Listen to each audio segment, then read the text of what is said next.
नमस्कार, मैं ममता गुप्ता आज आपको बताने वाली हूँ कि जो कार्तिक मास के कृष्ण पक्ष की जो चतुर्दशी तिथि है उसको नरक चतुर्दशी, रूप चौदस और छोटी दिवाली क्यों कहा जाता है और इसके महत्व के बारे में बताने वाली हूँ और इसकी पूजा विधि ये आज अपनी वीडियो में बताने वाली हूँ। तो मेरी वीडियो को शुरू करने से पहले मेरे चैनल को सब्सक्राइब करें, बेल आइकन को प्रेस करें और मुझे लाइक करें, कमेंट करें, ताकि मुझे मेरा जो जो मनोबल है वो बढ़ सके और आपका एक लाइक मेरे मतलब कॉन्फिडेंस को बहुत बढ़ाता है। तो मेरा वीडियो मैं शुरू करती हूँ कि जो कार्तिक मास के कृष्ण पक्ष की चतुर्दशी तिथि है उसको नरक चतुर्दशी क्यों कहा जाता है कि इसके पीछे एक कहानी है कि एक राजा थे जो बहुत दानी धर्मात्मा थे और उन्होंने बहुत दान पुण्य अपने जीवन में किया, किसी भी इंसान का दिल नहीं दुखाया और जितनी संभव कोशिश हो सके उन्होंने धर्म पूजा पाठ किया, हर तरह का उन्होंने धर्म का कार्य किया। लेकिन जब अंतिम समय जब उनका आया तो जो यमदूत उनको लेने आए तो उन्होंने यमदूतों से पूछा कि भाई तुम कौन हो कि हम चलो तुम्हें लेने आए हैं कि कहाँ लेकर जा रहे हो कि नरक में। तो उन्होंने बोला अरे मैंने तो इतना धर्म पूजा पाठ किया और तुम मुझे नरक में लेके जा रहे हो, मैंने ऐसा क्या कर दिया जो नरक में लेके जा रहे हो। तो यमराज जी से पूछना, वो लेके चले गए। यमराज जी से पूछा कि यमराज जी महाराज आप अपने खाते को खोलो, मैंने तो अपने जीवन में कुछ गलत किया ही नहीं, मैंने तो धर्म पूजा पाठ इतना किया है, तो आप मुझे नरक में कैसे डाल सकते हैं। तो यमराज जी देखो इंसान भूल जाता है लेकिन ईश्वर के यहाँ पे जो खाता होता है वो कहीं उसमें भूल चूक नहीं होती। मेरे दाता के दरबार में सब लोगों का खाता, इसलिए हर पल हर क्षण हर घड़ी हर पल पल की खबर ईश्वर के खाते में जुड़ी हुई होती है। तो यमराज जी ने उनका खाता खोला और खाता खोलकर उनसे कहा कि देखो तुमने 2 पाप किए हैं कि कैसे कौन कौन से कि पहला पाप तो ये किया है कि कार्तिक मास के कृष्ण पक्ष की चतुर्दशी के दिन तुम्हारे यहाँ एक ब्राह्मण आया था, तुमने उसको खाना नहीं खिलाया और ऐसे ही भेज दिया। और दूसरा पाप ये था कि उस दिन आप तुम्हारे यहाँ एक गाय आई थी जो भूखी ही चली गई, आपने उसको भी खाना नहीं खिलाया। तो राजा ने बोला कि महाराज मुझे अच्छे से याद है, मेरे आंगन मेरे द्वार से कभी कोई भूखा नहीं गया, कभी कोई गाय भूखी नहीं गई। मैंने ब्राह्मण आया था लेकिन मैंने उसको खाना, हमने बहुत रिक्वेस्ट की थी उसको खाना खाने के लिए लेकिन उन्होंने मना कर दिया था। कि मना कर दिया हो फिर भी आप पानी ही पिला देते, है ना, तो आचमन ही करा देते उसका कि हमने उनके पानी पिलाया था लेकिन पानी तो पिलाया लेकिन वो तो ऊपर उन्होंने ऐसे उसको झूठा किया था क्या बर्तन को, ये बर्तन तो झूठा नहीं किया था, उन्होंने ऊपर करके ऐसे पी लिया था।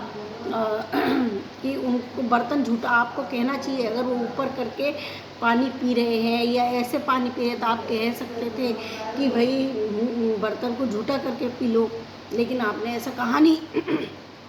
अगर आप बर्तन को झूठा करते तो आपको उसका पुण्य मिलता, लेकिन वो पुण्य मिला ही नहीं और आपके खाते में आया ही नहीं। और दूसरी बात वो गाय का तुम हमने खाना खिला उसको तो दिया था कुछ खाने के लिए कि उस समय तो तुमने गाय को दे दिया था, लेकिन जब वो घूम फिर के आई तो वो भूखी की भूखी रह गई और वो फिर आई तुम्हारे द्वार पर लेकिन तुमने कुछ डाला नहीं। कि एक बार तो खिला दिया था महाराज, कि एक बार खिलाने से क्या होता है, जब तुम वैभव धन संपत्ति सब रहती है तो क्या हम ईश्वर से दोबारा नहीं मांगते उस चीज़ को। तो जितनी बार भी तुम्हारे द्वार पर गाय आए तुम्हें डालना चाहिए था लेकिन तुमने डाला नहीं। राजा को अपनी गलती का एहसास हुआ। फिर राजा ने कहा ठीक है महाराज, आप मैंने 2 पाप किए हैं और तो मैंने अपनी ज़िंदगी में सब कुछ अच्छा किया है तो उसका ही कुछ फल दे दीजिए, कि क्या चाहिए तुम्हें इसके बदले, कि मुझे एक साल का तक मेरी जो मृत्यु है उसको टाल दीजिए 1 वर्ष के लिए, कि 1 वर्ष और मृत्यु लोक में रहना चाहते हो, ठीक है। उसके पुण्य इतने थे तो यमराज जी ने उनको भेज दिया। वहाँ जाकर उन्होंने वही चतुर्दशी के दिन ब्राह्मणों को भोजन कराया, उनका आचमन करवाया, और गाय द्वार पर आई उनको भी, और जहाँ बंधी हुई थी सबको उन्होंने जा जाकर भोजन करवाया गायों को। उनकी उससे उनका जो पाप था वो पुण्य में बदल गया और वो सीधे देवलोक में चले गए। इस तरह से तो जो चतुर्दशी, उस चतुर्दशी ने उस राजा को नरक से मुक्ति दिलाई थी, इसलिए इसको नरक चतुर्दशी के नाम से जाना जाता है। और दूसरा, इसको रूप चौदस कहा जाता है। इसके पीछे भी एक कहानी है कि एक योगी महाराज थे, तो योगी राज थे, तो उन्होंने योग करने के लिए चले गए। वहाँ उन्होंने काफ़ी टाइम से योग किया, लेकिन काफ़ी समय होने के बाद में उनके सिर में जुएँ वगैरह पड़ गई, उनके शरीर से दुर्गंध और बदबू आने लगी और कीड़े पड़ गए थे। तो योगी राज ने बेचारे, में इतने समय से मतलब ध्यान कर रहा हूँ, साधना कर रहा हूँ, लेकिन मेरे तो मतलब ऐसे हो गए हैं, ये इतनी दुर्गंध क्यों आने लगी है। तो उन्होंने महर्षि नारद जी को याद किया, तो वो प्रकट हुए और उनसे पूछा कि इसका क्या कारण है। तो उन्होंने बोला कि तुमने तन तो साधना में लगा दिया, लेकिन तुम्हारा मन जो है वो साधना में नहीं लगा। तो उन्हें अपनी गलती का एहसास हुआ और उन्होंने कहा आप ठीक कह रहे हैं, मैंने अपना मन पूरी तरह से भक्ति में नहीं लगाया था, क्योंकि जिसका मन पूरी तरह से भक्ति में लग जाता है उसके शरीर से तो कभी दुर्गंध आ ही नहीं सकती। तो इस प्रकार से तो उन्होंने फिर महर्षि जो नारद जी हैं उनसे उस उपटन पूछा और उस उपटन को बनाकर अपने पूरे शरीर पर लेप किया, और जिससे उनको अपने उनका शरीर फिर से स्वस्थ हो गया। और जिस दिन उन्होंने ये उपटन लगाया था उस दिन कार्तिक मास की कृष्ण पक्ष की चतुर्दशी तिथि थी, इसलिए इसको रूप चौदस कहा जाता है। उनका रूप वापस आ गया था, तो इसलिए उसको रूप चौदस का नाम दे दिया गया। और छोटी दिवाली के दिन छोटी दिवाली इसलिए कहा जाता है क्योंकि यहाँ दीपक का महत्व होता है, दीपक रखे जाते हैं।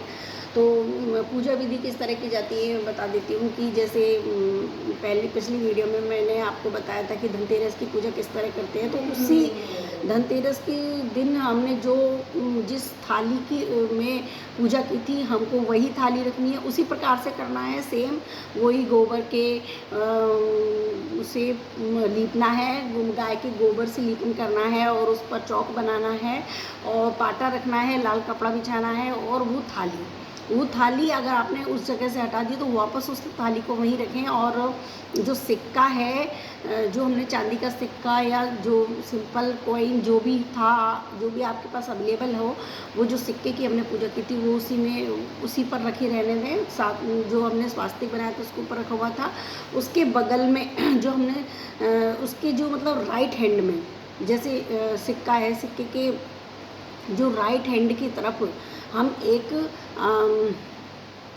घी का दीपक लगाएंगे, लंबी बाती का घी का दीपक लगाएंगे। और लेफ्ट हैंड में मतलब लक्ष्मी जी के चित्र के लेफ्ट हैंड में हम एक चौमुखी दीपक लगाएंगे, जो आटे का बनाकर और चौमुखी दीपक लगाएंगे, जिसमें 4 बत्तियां होती हैं, वो दीपक लगाकर और फिर हम उसकी पूजा करते हैं। दूध चावल वगैरह छिड़क के रोड़ी हल्दी लगाते हैं और दीपक वगैरह की पूजा करते हैं। और फिर जो उस तिल मतलब सरसों के तेल वाले दीपक से नहीं बल्कि जो घी वाला दीपक है उससे हम फिर आरती करेंगे। और प्रसाद चढ़ा देंगे, कुछ भी, या आपके पास घी शक्कर है तो घी शक्कर का प्रसाद चढ़ा दो और भोग लगा दो। और उसके बाद में उस घी के दीपक से आरती करके उसको वापस वहीं रख देंगे। और जो तेल का दीपक है उसको पूरे घर में घुमाकर और मुख्य द्वार के बाहर रख देंगे। इस तरह से ये पूजा की जाती है इसमें। और आपको मेरी ये जानकारी पसंद आई हो तो प्लीज़ मेरे चैनल को सब्सक्राइब करें, बेल आइकन को प्रेस करें और मुझे कमेंट करके बताएं। धन्यवाद।